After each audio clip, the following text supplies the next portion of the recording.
Well, the deed is done. Texas's lawsuit in the Supreme Court has been thrown out, you could say, or just not taken up at all on lack of standing.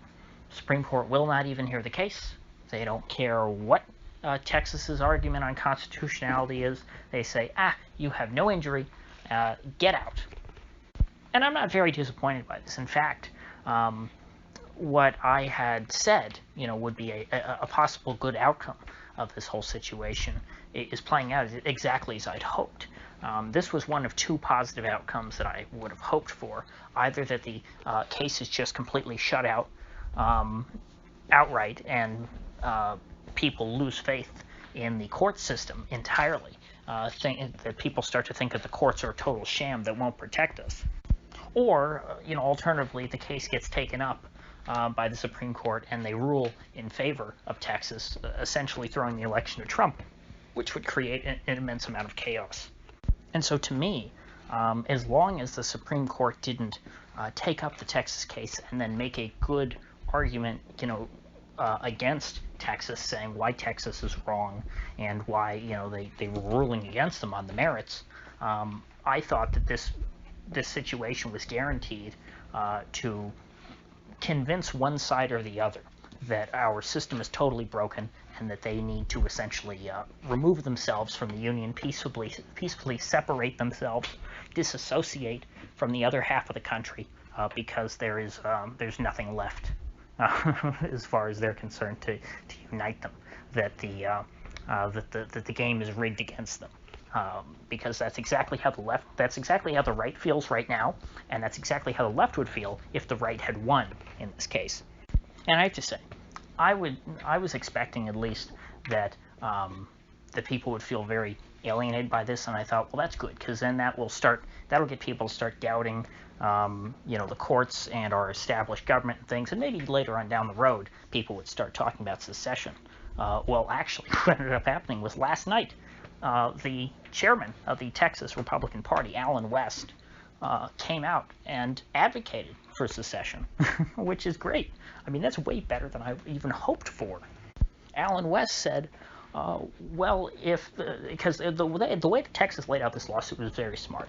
I'm convinced that what Texas is doing with this whole lawsuit, that they hoped they would win, yes, but I think that the way they laid it out, they're setting the groundwork so that, if this case just got thrown out like it was, they are setting the groundwork to secede later on and to form some kind of modern confederacy, which I would have never predicted a month ago was even in the cards. But now it seems like that's kind of what the leaders in Texas are moving towards. And the reason I think that is that the language in the lawsuit, the way that Ken Paxton, the Attorney General of Texas, laid out this case, was he said, it's a very simple case. It's clear that these 4 states violated the Electors Clause by going against the statutory rules laid out by their legislatures regarding how they're supposed to conduct their elections.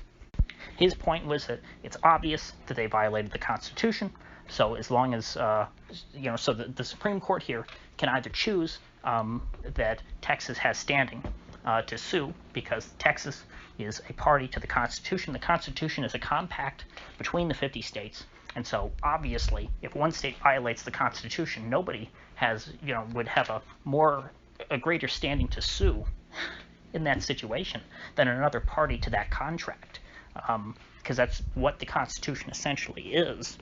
By ratifying the Constitution, all of the states of the Union are agreeing to abide by these common rules. And so when one state or multiple states breaks those rules, the other parties to the contract should definitely have standing to sue. And so the way that Texas worded their suit was that if you can either say that the Constitution matters or it doesn't. If you say that Texas doesn't have standing to sue in this situation, well, then the Constitution doesn't matter, because there's nobody who has greater standing than, to sue over the Constitution than parties to the Constitution. That's his point. That if we don't have standing, nobody has standing. The Constitution is meaningless. It's being arbitrarily applied. It is not a valid contract if it's not enforced. And so, in line with that spirit, as soon as this lawsuit was thrown out, the Texas GOP put out a statement by Alan West, their chairman, saying that, well, I guess the Constitution doesn't matter after all, does it? And if it is now, we're now in a state in the U.S. where the U.S. Constitution doesn't matter, and it seems like, quite a few states agree that it shouldn't matter, not just those 4, but the 20 other states plus 2 territories, DC and Guam, they agree that the Constitution doesn't matter. Well, then why don't we just form our own union of states that do think the Constitution matters? And that is the natural, because that's the natural logical next step in this process. The way that Texas is laying out their arguments is, it's not quite 4D chess, but it's a pretty it's pretty smart. I think that they clearly were not just thinking in terms of, okay, how do we win this lawsuit? Because the way in which they framed this whole issue sets them up to be in a very good position in the future when, let's say, the federal government under a potential President Joe Biden, or more likely Kamala Harris, does something in violation of the Constitution very clearly, like, let's say, has some gun grabbing program. Texas is in a very good position to say, you know what, we tried to enforce the Constitution through the courts before. The courts pretty much have decided that the Constitution doesn't matter. There's no remedy by which we can sue to have this unconstitutional federal law or edict thrown out or overturned. So we're just going to go our own way and say we're not going to abide by this. The federal government doesn't stick by the Constitution, and so we are going to disassociate from the federal government and secede. And so this is not something that's going to happen immediately over the election.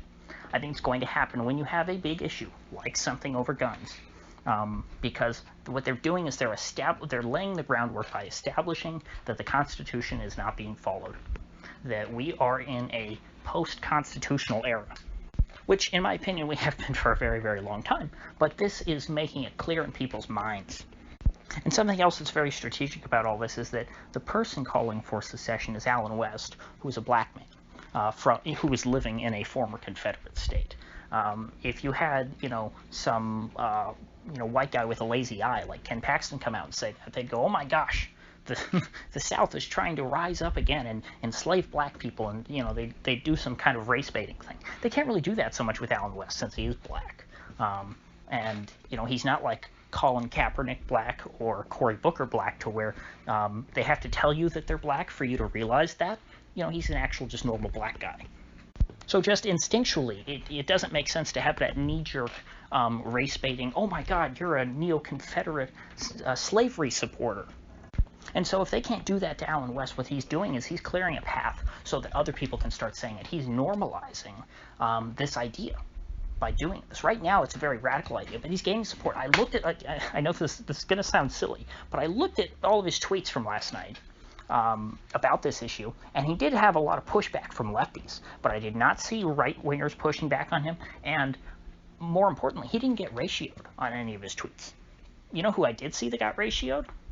The Arizona State University College Republican Club, who tweeted something against secession, saying, no, this is the union's so great. I mean, we're such a damn great country. We could never, there could never be any secession. America's awesome. And they got ratioed by right-wingers saying, oh, what part of the union's so great?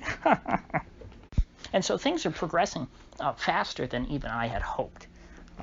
So I'm feeling very optimistic for the future, because these are the sorts of ideas, you can say, okay, well, this could just flare up and go away.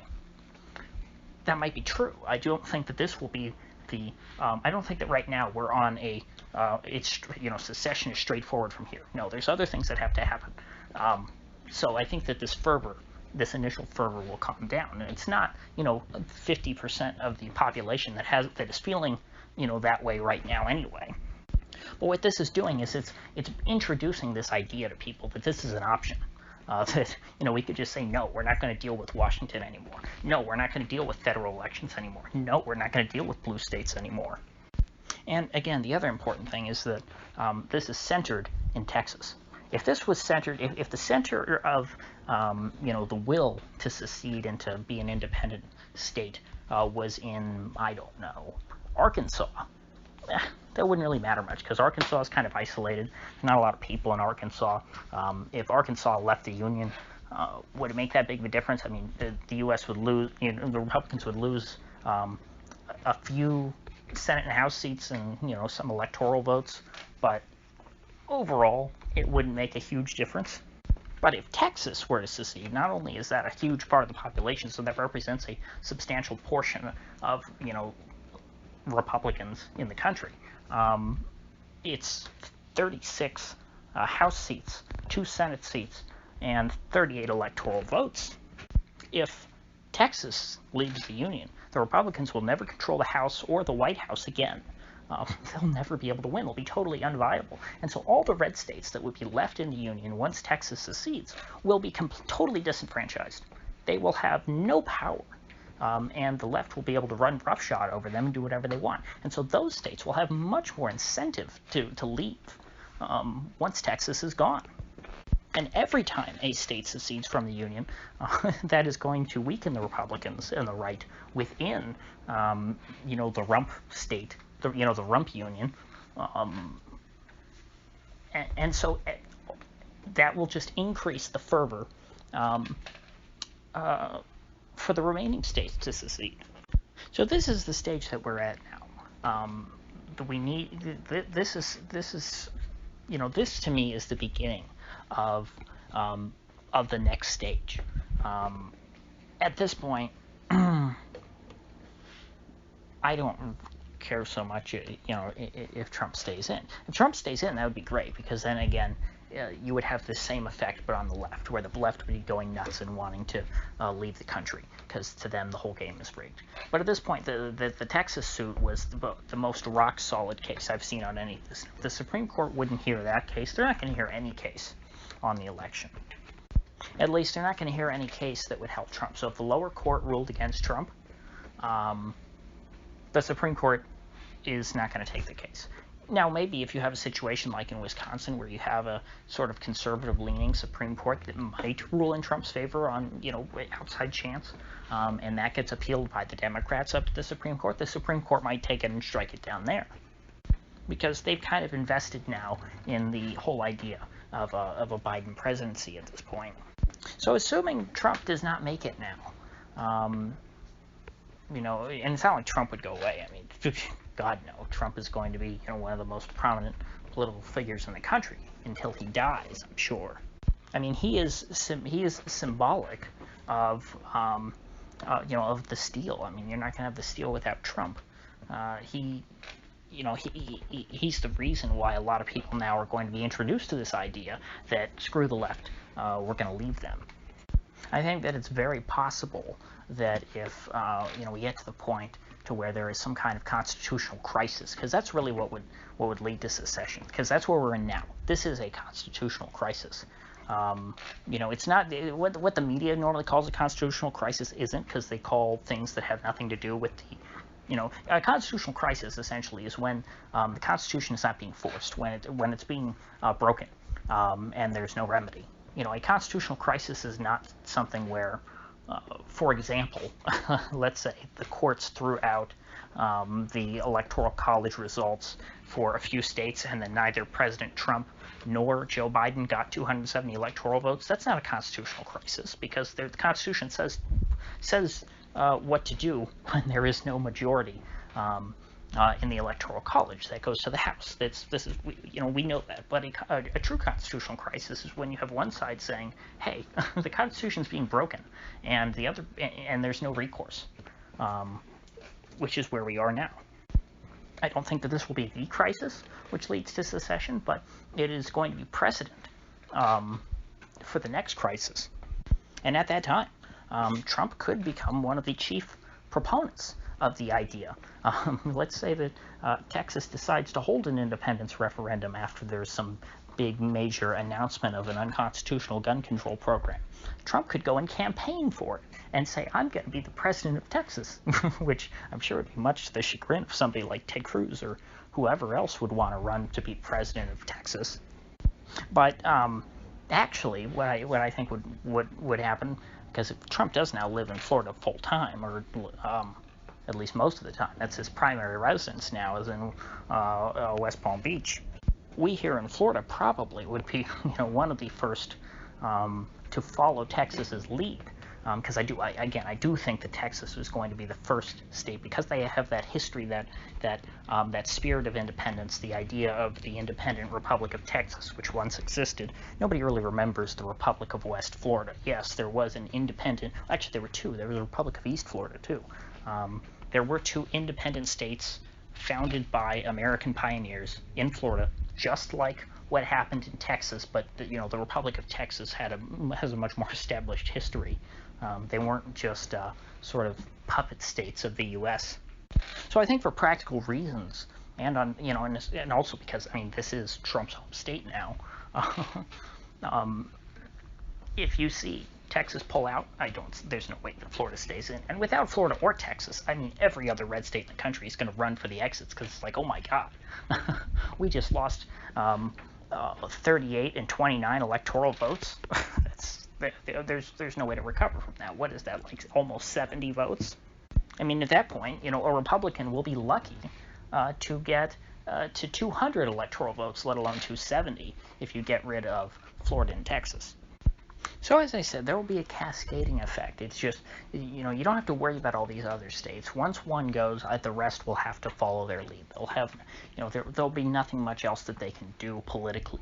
They'll have no recourse left, which again, that's your real definition of a constitutional crisis. When the Constitution is being violated and the injured parties have no recourse. So the new focus of my channel, I think going forward, is probably going to be on trying to monitor this issue, watching for what could be the next crisis. What could, of course, I'm still going to be monitoring the fallout from this election, because this isn't over yet. The Trump campaign's announcing that they're still going to launch new lawsuits. I just don't think that any of them are going to have, as much of a chance as this Texas suit did. And I don't think any of them will be as impactful, although it's good to keep this up because you want to expose whatever sorts of problems were going on with this election. My goal for the past few years has been to delegitimize the federal government in the eyes of ordinary Americans. I think that is the most important political goal at this point. And that's really coming into focus now. And if you're able to accomplish that, the calls for secession will come on their own. You don't have to look at this as convincing people why you should secede.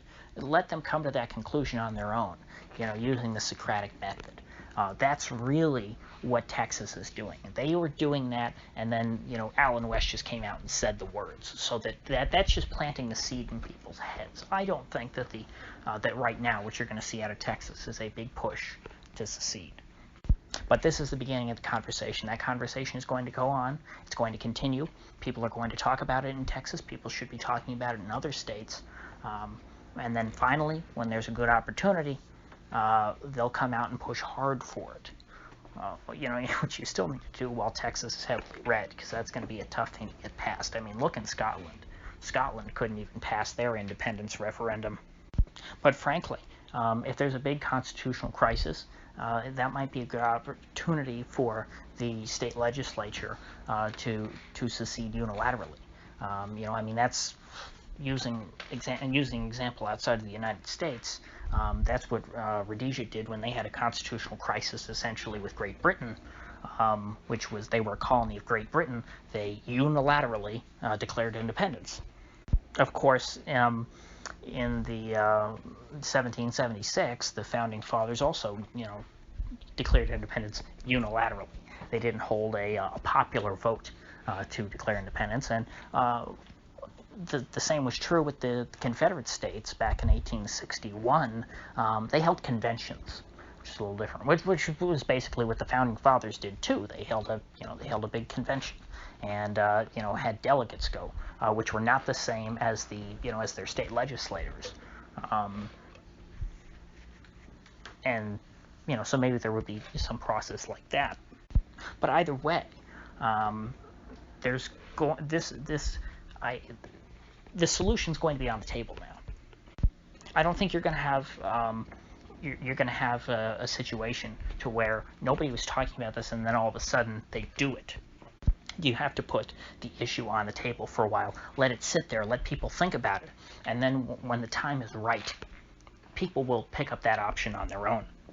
And so God bless Texas for leading the charge on this, because I think it would be hard to do this anywhere else. The places where, maybe you could get the most support for this just, organically, without any other state doing it, would be some of these deep red, southern states that don't have a lot of people, and so they aren't very influential. If Mississippi or Arkansas declared independence from the United States, I don't think people would take it that seriously. If it's Texas, it's a big deal. If it's Florida, it's a big deal. But Florida is not going to be the first one to do that, not by a long shot, especially since people in this state have so many ties outside the state. That's something that makes it difficult here. You have all these people from New York and Michigan who may not, be fond of the left, but do they really want to put a border between them and their families?